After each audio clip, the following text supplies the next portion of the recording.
আসসালামু আলাইকুম। আপনারা সবাই কেমন আছেন? সবাইকে ঈদ মোবারক। এবার ঈদে আমরা খুব সহজে এই কাপ সেমাইয়ের ডেজার্টটি বানিয়ে ফেললাম। এই ডেজার্টটি বানানো অনেক সহজ কিন্তু খেতে অসম্ভব মজার। তো চলুন দেখে নিই কীভাবে এই ডেজার্টটি বানাতে হয়।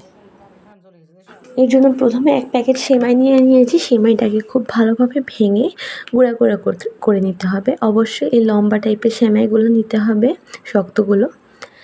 এবার একটা ফ্রাই প্যানে আমরা দিয়ে দেব ঘি। একটা ফ্রাই প্যানে 2 টেবিল চামচ ঘি দিয়ে দিয়েছি। এরপর এর মধ্যে সেমাইগুলো দিয়ে সুন্দরভাবে ভেজে নিব। এখানে কিন্তু ঘির পরিবর্তে তেল ইউজ করা যাবে না। সেমাইটাকে খুব ভালোভাবে আস্তে আস্তে ভেজে নিতে হবে। ভেজে নেওয়ার পর একদম ছোট ছোট করে ভেজে নিব। এরপর এর মধ্যে দিয়ে দিব 1 কাপের মতো কনডেন্স মিল্ক। কনডেন্স মিল্কটা দিয়ে এটাকে ভালোভাবে মিশিয়ে নিব। এরপর এর মধ্যে চিনি দিয়ে দেব। চিনির পরিমাণটা একটু কম দিতে হবে যেহেতু কনডেন্স মিল্কে মিষ্টি থাকে। চিনিটা দিয়ে সব কিছু ভালো মতো মিশিয়ে নিব। সব কিছু মিশে যখন এরকম শক্ত শক্ত হয়ে যাবে, যখন একটু শক্ত শক্ত হয়ে যাবে, আঠা আঠা হয়ে যাবে, তখন চুলাটাকে অফ করে দিব। এরপর একটা বাটি নিয়ে নিচ্ছি, কেকের বাটি। আপনারা চাইলে নর্মাল বাটিও নিতে পারেন। এই বাটির উপরে একটা পলিথিন দিয়ে খুব ভালোভাবে সেট করে নিব। ছোট একটা পলিথিনের টুকরা কেটে নিয়েছি। এরপর এর মধ্যে যে সেমাইটা রেডি করে রেখেছিলাম ওটা কিন্তু গরম থাকা অবস্থায় দিয়ে দিতে হবে। গরম থাকা অবস্থায় চামচের সাহায্যে দিয়ে সুন্দরভাবে শেপ করে নিতে হবে বাটির মতো করে। এটা কিন্তু ঠান্ডা হলে কিন্তু শক্ত হয়ে যাবে, তখন আর এত সুন্দর করে শেপ করে নিতে পারবেন না। সেমাইটার মাঝখানে একটু ফাঁকা রেখে চারো সাইডের বাটির সাথে লাগিয়ে দিতে হবে। ভিতরের জায়গাটায় আমরা কাস্টার্ড ইউজ করব।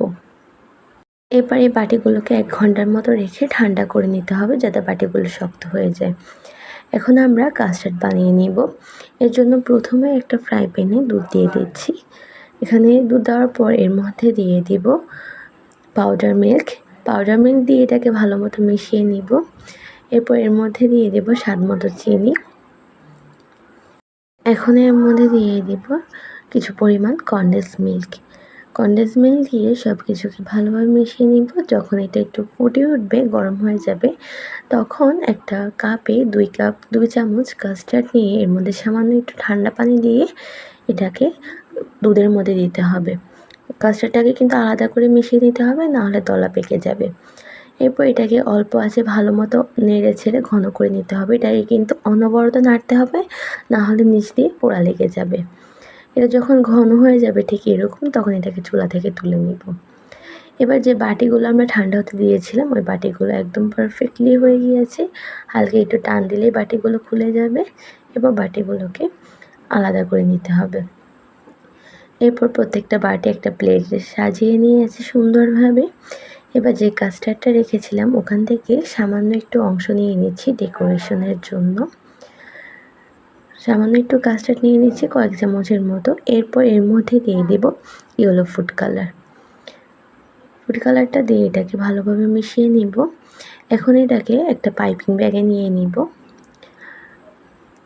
এরপর যে বাটিগুলো রেখেছিলাম ওই বাটিগুলোর মধ্যে কাস্টার্ডটাকে দিয়ে দিচ্ছি। সবগুলো বাটিতে সুন্দরভাবে কাস্টার্ডটাকে দিয়ে দিতে হবে। সবগুলো বাটিতে দেওয়ার পর এখানে আমরা পাইপিং ব্যাগের সাহায্যে ডেকোরেশন করে নিব। আপনারা আপনাদের পছন্দ মতো ডেকোরেশন করে নিতে পারেন। চাইলে কারো নামও লিখতে পারেন, আবার চাইলে এটা স্কিপও করতে পারেন, কারণ এটা টোটালি অপশনাল। আমাদের সেমাইয়ের ডেজার্ট কাপ সেমাইটি একদম রেডি। আশা করছি আমাদের আজকের এই সহজ রেসিপিটি আপনার কাছে ভালো লেগেছে। ভালো লাগলে সবসময় আমাদের পাশেই থাকবেন। আল্লাহ হাফেজ।